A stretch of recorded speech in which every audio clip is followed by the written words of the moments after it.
Eh bien ça y est, nous sommes bien lancés dans la rentrée et surtout dans le tunnel d'annonces qui précède le rendez-vous incontournable de toutes les motardes et motards qui se respectent. Le seul de l'année qu'il faut retenir, j'ai bien sûr nommé l'ECMA 2025 les amis, début novembre à Milan en Italie, un rendez-vous que je ne manquerai pas comme chaque année et où je vais vous couvrir l'intégralité du salon. Et en parlant d'Italie, ça tombe justement bien, quelle drôle de coïncidence, puisque un constructeur italien a déjà dégainé très fort pour comme un petit peu sonner le coup de semonce de ce début d'annonce avant l'ECMA. Ce constructeur, vous vous en doutez, c'est Ducati. Et aujourd'hui, nous allons revenir sur l'une des deux grosses nouveautés qu'ils ont annoncées. Cette machine, c'est la nouvelle Ducati Multistrada V4 RS, qui se veut être une espèce d'hybride un peu étonnant entre, eh bien, on va dire un trail et un pitbull, hein, ni plus ni moins. C'est une machine extrêmement énervée. Je vous en ai fait une petite vidéo pour vous présenter l'annonce, hein, le Ducati World Premiere, dans laquelle nous l'avons découvert aux côtés de la nouvelle Diavel V4 RS, hein, machine pour laquelle je vais aussi faire une vidéo, croyez-moi. Mais aujourd'hui, on va revenir un petit peu sur cette moto, on va la détailler dans tous les sens, on va parler de son moteur, sa partie cycle, sa technologie, qu'est-ce qui en fait une machine différente des autres Multistrada à laquelle on va la comparer bien sûr. On va discuter du prix, bref, ça va être hyper intéressant. Donc, je vous souhaite la bienvenue dans cette nouvelle édition de Moto Bistro. C'est une émission qui est consacrée à l'actualité du monde de la moto. Et bien évidemment, n'hésitez pas à vous abonner à cette chaîne hein, si vous voulez avoir toutes les petites informations bien croustillantes. D'autant que là, on est dans le money time, comme on dit, hein, jusqu'à l'ECMA, ça va être la folie. Vous allez avoir droit à beaucoup de vidéos. Alors, on y va, c'est parti. Lançons-nous sans plus tarder dans la joie et la bonne humeur. On va parler de cette Multistrada V4 RS. Je sais pas du tout si c'est comme ça qu'on le dit, mais en tout cas, découvrons-la un petit peu. On va d'abord regarder l'apparence de la moto, parce que la Multistrada, ça ne fait pas partie pour moi des trails les plus moches qui soient. C'est une catégorie sur laquelle j'ai un petit peu de mal, je vais pas vous le cacher, hein, c'est pas forcément le genre de moto qui me met le plus en joie, tout du moins au niveau visuel. Mais là quand même, bordel. C'est-à-dire que déjà la V4 Multistrada était une machine assez énervée hein, pour sa catégorie, mais alors avec la V4 RS, on part dans une autre dimension. Vous avez la couleur qui est bien sûr extraordinairement jolie, en tout cas moi je trouve que cette livrée RS est très belle, et après quand on la détaille, on voit bien que ça ne rigole pas du tout. Alors regardons un petit peu dans le configurateur directement, on a quelques clichés un peu plus grands, on voit que la moto est toute agressive qu'elle est. Il y a même les petites ailettes là qui font penser aux ailerons. Alors c'est déjà présent bien sûr sur les versions standards, mais on se rend compte qu'on est vraiment sur une machine assez vénère, assez bien portante. Et après, il y a des choses très intéressantes à détailler sur les matériaux utilisés, parce que vous allez voir que c'est pas juste une déco. Il y a beaucoup de choses sur cette machine qui sont assez différentes de la Multistrada V4 standard. Et donc, on va commencer par parler déjà du moteur, hein.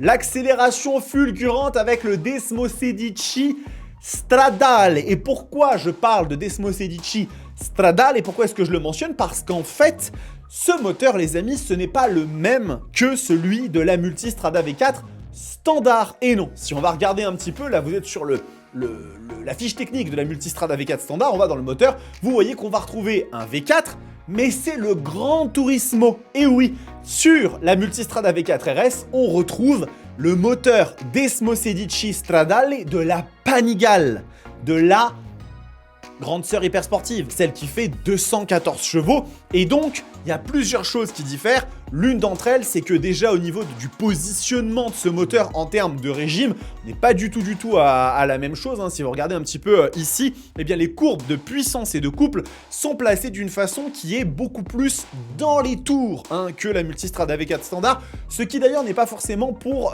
plaire à tout le monde. Moi personnellement, hein, regardez, si on regarde un petit peu, on voit que en termes on a une différence assez marquée, surtout dans le haut de la courbe.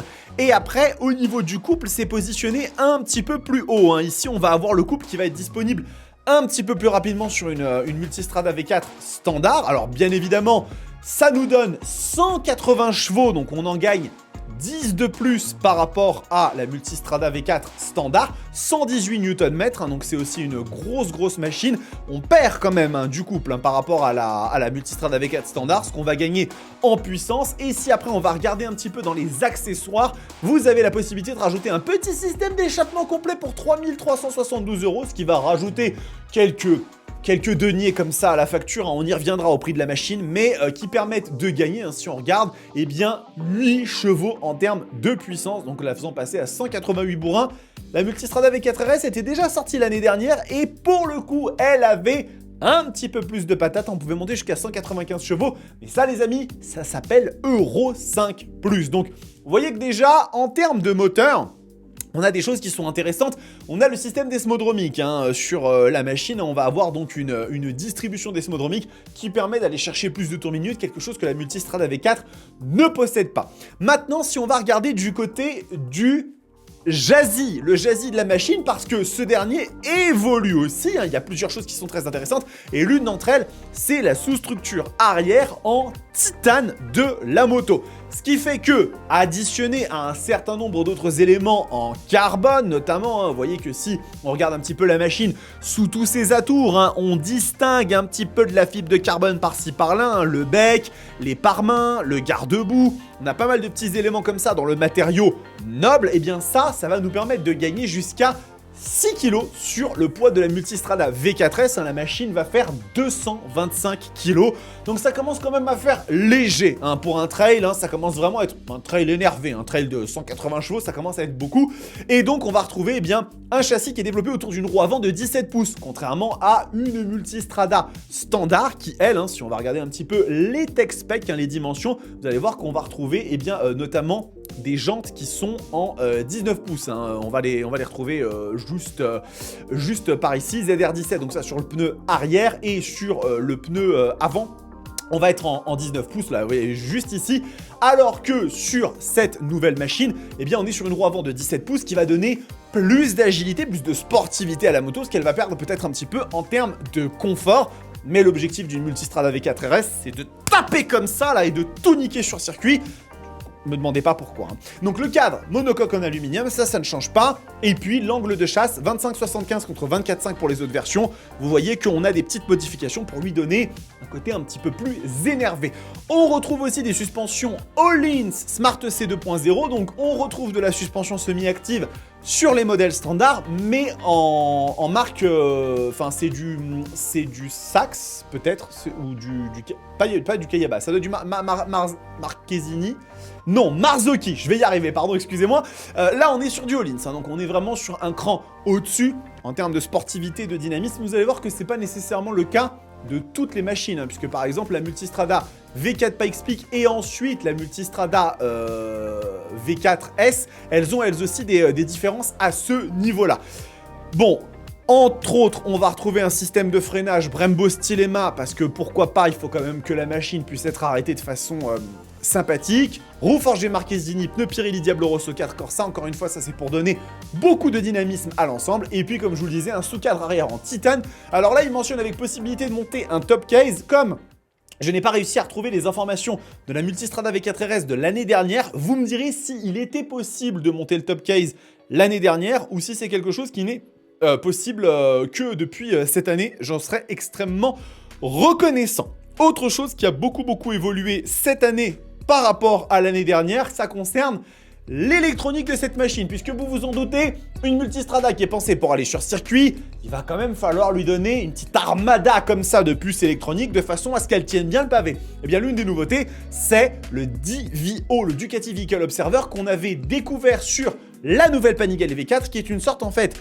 d'algorithme, un cerveau électronique comme ça, qui simule les données fournies par 70 capteurs. Donc en fait ces capteurs, ils sont pas présents sur la machine, ils sont pas physiquement installés, mais grâce à des calculs prédictifs et aussi l'aide de ce qui est déjà embarqué, la centrale inertielle et plein d'autres choses, la machine elle est capable de prédire le comportement de la moto comme si elle avait ses 70 capteurs dessus. Donc c'est vraiment quelque chose qui est ultra avancé, et vous le voyez, le DVO permet une gestion encore plus sophistiquée des systèmes clés tels que l'ABS en virage, le Ducati Wheeling Control, améliorant la stabilité, contrôle et les performances dans toutes les situations. Donc on va retrouver une tétrachier de trucs sur la machine, bien évidemment. Changement de vitesse avec extra rapide avec le Quick Shifter 2.0, les modes de conduite, la suspension Lynx 2.0 et aussi radar de série avec régulateur de vitesse adaptatif et détection des angles morts. Ça, c'est un truc, bon, Ducati, des fois, ils ont des positionnements qui sont bizarres. Par exemple, faire des hyper sportives à quasiment 40 000 euros qui n'ont pas de jauge à essence, pas de warning. Vous voyez un petit peu où je veux en venir. Là, pour le coup, ils nous font une Multistrada V4 RS qui tape un peu, mais quand même avec des aspects pratiques. Ça semble logique sur un trail, mais les Italiens, vous savez, des fois, il vaut mieux que ce soit dit. Une fois que c'est dit, ça passe mieux. Effectivement, la machine est donc dotée d'un radar de série avec régulateur de vitesse adaptative, détection des angles morts, donc ça c'est très bien. Et là vous retrouvez un peu toutes les technologies, ABS cornering, détection des angles morts, le régulateur de vitesse adaptatif, le DBL Ducati Brake Light, donc c'est quand vous freinez fort, ça vous met le petit freinage d'urgence, All-in Smart C suspension semi-active, Quick Shifter, le DRL, hein, donc c'est les feux diurnes, Ducati Traction Control, Wheeling Control, donc ça c'est pareil, ça fait partie des trucs un petit peu standards, le contrôle du frein moteur, le Ride-by-Wire, le Hill Start Control, hein, donc qui permet, c'est très pratique hein, sur pas mal de machines, et puis les Cornering Lights, donc ça permet en fait d'avoir un ajustement de vos phares quand vous êtes dans l'angle ou pas. La machine est extrêmement bien dotée au niveau de la technologie, et puis bah après, il faut qu'on parle du prix, parce que le prix quand même, il faut en discuter. 39 790 €. Donc, autant vous dire que la machine, ça coûte un bras quand même, hein. On va pas se cacher. Si on regarde un petit peu dans les machines chez Ducati, qu'est-ce qu'on peut retrouver de plus cher? Alors, on va aller sur la Panigale, hein, bien évidemment. Donc, une tricolore, c'est une édition qui est un petit peu spéciale. Mais on va quand même la prendre.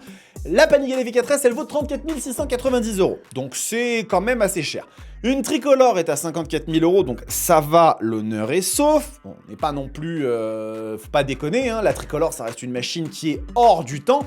Mais si on va regarder des Multistrada V4S et V4, hein, on va voir que les prix sont quand même sensiblement plus élevés, puisqu'une V4S est à 25 390 €. Une V4 est à 21 290 €. Nous avons aussi le modèle V4 Rally qui est elle un petit peu, vous savez, la baroudeuse, hein, c'est la machine avec laquelle j'étais parti en road trip au Portugal avec Mathilde, que Espace Murit nous avait très gentiment prêté. Machine fantastique. La seule chose, c'est que ça chauffait un petit peu. On était en été au Portugal, 35 degrés. Il y a des moments où c'était un petit peu chiant. Mais en dehors de ça, moto formidable, 28 290 €. Et après, il y a une moto qui se rapproche excessivement de la V4 RS. On va dire que c'est le modèle sportif, mais pas trop. Ou la RS, elle est sportive, mais beaucoup. Cette machine, c'est la V4 Pikes Peak, qui est véritablement, c'est une espèce de mini RS. Et donc cette machine-là, en termes de prix, eh bien, elle est à 33 000 €. Je sais pas pourquoi ils n'ont pas mis le prix directement sur la page de la machine, mais dans le configurateur, on peut le retrouver.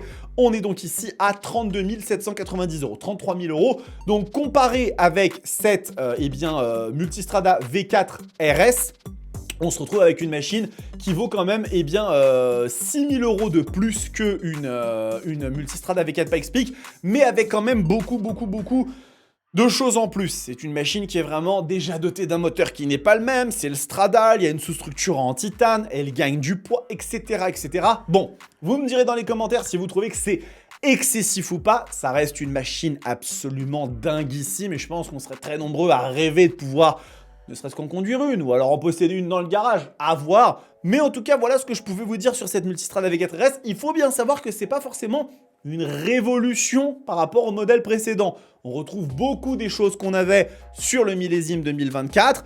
Je crois que peut-être la possibilité de mettre le top case et le DVO sur l'électronique, mais en dehors de ça, ça reste une moto qui est très similaire. Donc si vous en possédez déjà une, je vois pas trop de raison d'en racheter. Si par contre, effectivement, vous n'en possédez pas et que vous voulez le modèle ultime de Multistrada qui soit le plus radical et qui peut venir faire la bagarre avec une M1000 XR, hein, ce sont les deux trails les plus ultimes en termes de côté sportif. Bon, vous aimez bien les choses un petit peu hybrides, why not?